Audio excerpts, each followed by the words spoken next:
This is John Black, super chemist. We're here today to talk about what Faraday's constant is.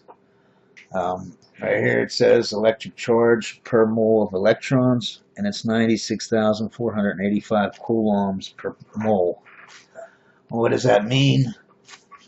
That just means that how much charge is if I had a mole of electrons here in my hand, how much charge would I have?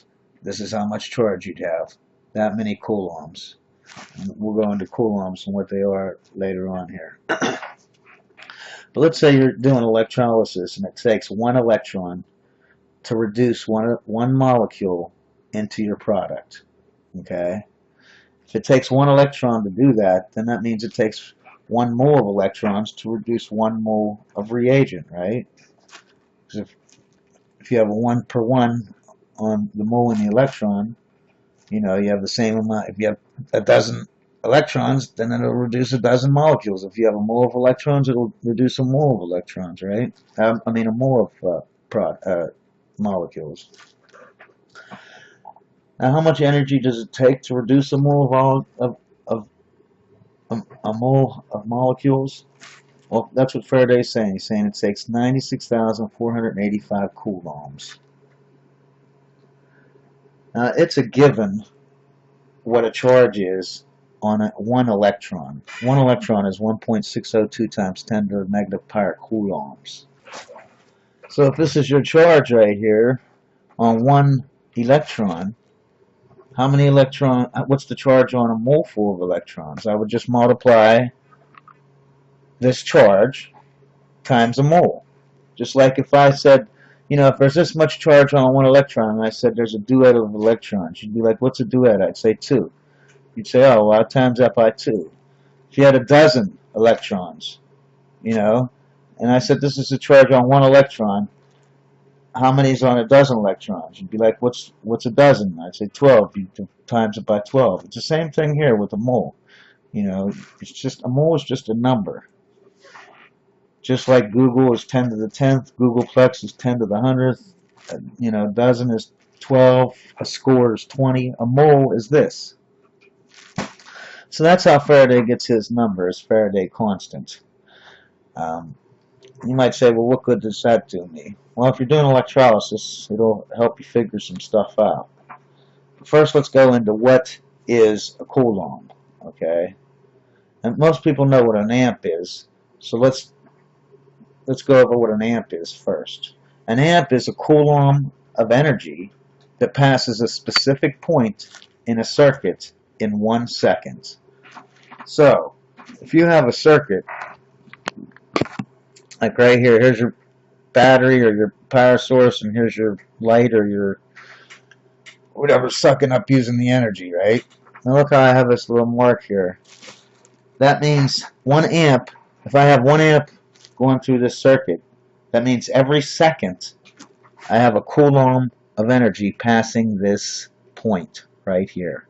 Okay? It can be anywhere in the circuit, as long as it can be here, it can be wherever, but you have to keep that specific point while you're counting your electrons. You can't move it around the circuit. Now, how many electrons are in a coulomb? Well, we know this ratio. It's a given. 1 electron has this much charge or that much coulombs. So we can write this ratio either that way or that way. I choose to write it this way.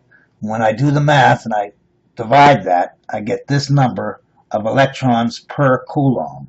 So that's how many electrons are in 1 coulomb, or in 1 amp every second. This is how many electrons there are. So what is a amp? It's just a coulomb. A coulomb and an amp are the same exact thing. There's only one difference. An amp is taking seconds into account, right? Coulombs is the amount of energy or the amount of charge you have, right? And I could have that charge sitting in my hand, say, because I have enough electrons to be 1 coulomb, right, in my hand. But if that coulomb isn't moving or going anywhere, then it's just a coulomb. If you start pushing it through a circuit like this, then you count every second. Every second, you count how many coulombs went through, and that's what your amps are. So, what good does all this do? How does it help us? Well, let's do a problem here. Let's say we're given a 3 amp bridge rectifier transformer to get 3 amps of DC power out, right? And we do electrolysis for 10 hours. Now keep in mind, it takes 1 electron to reduce 1 molecule into your product. Sometimes it takes 2 electrons, sometimes it takes 4 electrons. We're going to say 1, so it's nice, easy math, right? So first I want to turn this 10 hours into seconds, okay? And here's how you do it. You take your 10 times 60 minutes per hour, and then take that times 60 seconds per minute. And you get 36,000 seconds, okay? Because to do any of this math, you need seconds, okay? Now, we need to know how many coulombs. We have the time, seconds, 36,000 seconds. Now we need to know the energy, or the charge, that we're going to be sending. A coulomb is an amp second, remember? So a coulomb equals 3, and we are given 3 amps, so 3 amps, and we're given our seconds, 36,000 seconds. We just multiply them two things, and we get 108,000 amp seconds. And as we just said, a coulomb equals an amp second. So we can just change this amp second into a coulomb because they're equal. You have 108,000 amp seconds, you have 108,000 coulombs. Now here's where Faraday's constant comes in. You can take and divide Faraday's constant into the coulombs. We just figured out how many coulombs we're going to use if we use 3 amps for 10 hours, right? We're going to use 108,000 coulombs. Once you divide that, the coulombs cancel out and you end up with 1.2 moles. So that tells me if I had 3 amps and I do electrolysis for 10 hours, and that's for 1 mole, 1 electron reduces 1 molecule into your product. It's not a multiple electron reduction, just 1 electron. You can do 1.2 moles. Okay, that's the ideal. Ideal conditions never exist. You're going to have side reactions and stuff like that. But if everything went perfect, which it doesn't, you would be able to reduce 1.2 moles. Now, if it took 2 electrons to reduce 1 molecule into your product instead of 1, like we're figuring out, then you'd have to divide this by 2, right? Because you would need twice as much energy. You know what I mean? And so you divide this by 2. If it was a 3 electron transfer to reduce 1 molecule, then you would divide this by 3. What if usually the chemist knows what he wants to make, right? Let's say you want to make a mole. This is telling you how much you'll make if you use a certain amperage and a certain time frame, right? Well, that isn't the way a chemist works. Chemist knows he already knows this, what he wants to know, and he knows his amps, right? Because you're kind of stuck with amps on what machine you have, what DC source you have. Your source, whatever it goes up to, and also your electrodes, because if you have more amps, you need bigger electrodes. So your amps are decided by the size of your electrodes and also your source, your DC source. I mean, if your machine only goes up to 3 amps, then you can only go to 3 amps. This is the formula right here. What you want to make, you would plug into there. Let's just use 1 mole as an example to make the math easy, and then we'll do some problems. Let's say we wanted to make 1 mole. We would multiply it by Faraday's constant, and we would get Y. And that's in coulombs, right? Because the moles cancel out and you're left with coulombs. But coulombs and amp seconds are the same exact thing. So your answer Y, you can just transfer over here and change the units, right? Now you take your amp seconds and you divide it by your amps. That's your amps are, like I said, you don't have much of a choice about what your amps are. In our thing, it was, say, 3 amps, right? So you would divide it by the amps, and you would get this number, which tells you how many seconds, because the amps will cancel out, you'd be left with how many seconds it took to do this reduction for 1 mole, right? And then you just change it into your seconds into hours to know how many hours it would take to do the electrolysis. Let's do an example. I learn by examples. Me saying this is kind of 2 examples, and you'll know exactly what I'm saying. Well, here's our first example. Now we know what we want to make, and we know our amps, because our amps are forced on us by the limitation of our equipment.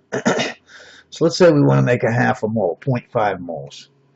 Plug it into the formula, times that by how many coulombs per mole, cancel the moles out, and you get coulombs.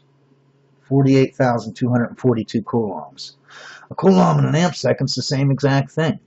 So in the next equation, you can just transfer this number down here and divide it by your amps, right? In our case, my machine, I have a 3 amp bridge rectifier transformer.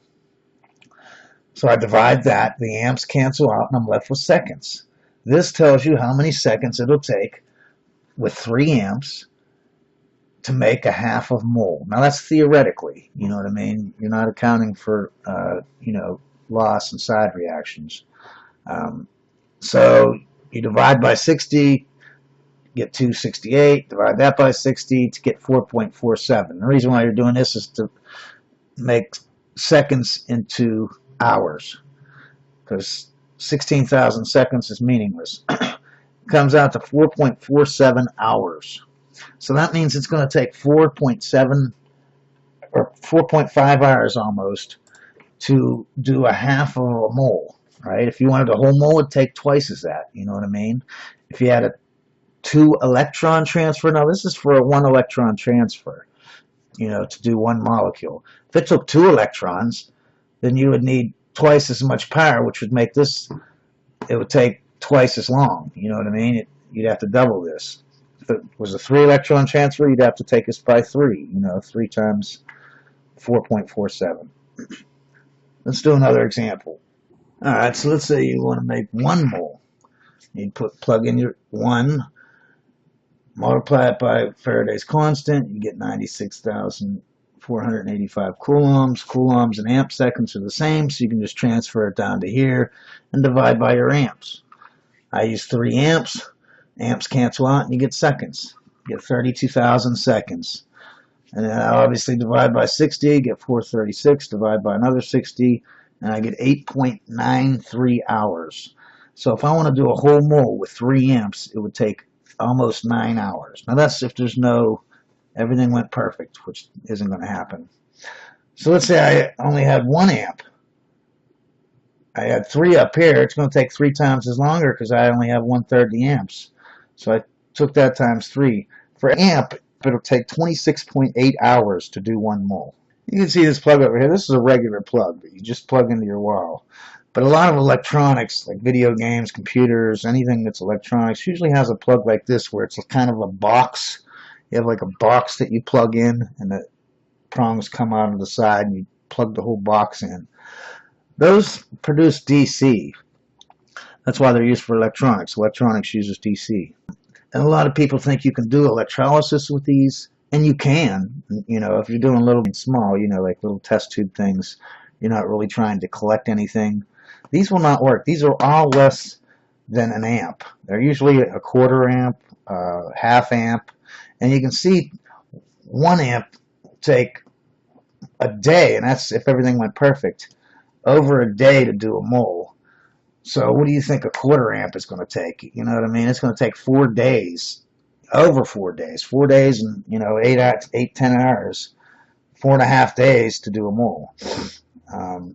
But if you're doing just little time, you just want a gram of something, these might be good, especially if you put them in series to build up the DC, or to build up the voltage. So that way you can build up the amps. But I don't know. They're not really good unless you're just doing test tube stuff. So anyways, that's basically the whole thing about Faraday's constant. I hope I could help somebody. You all have a great day, and always remember, science is great.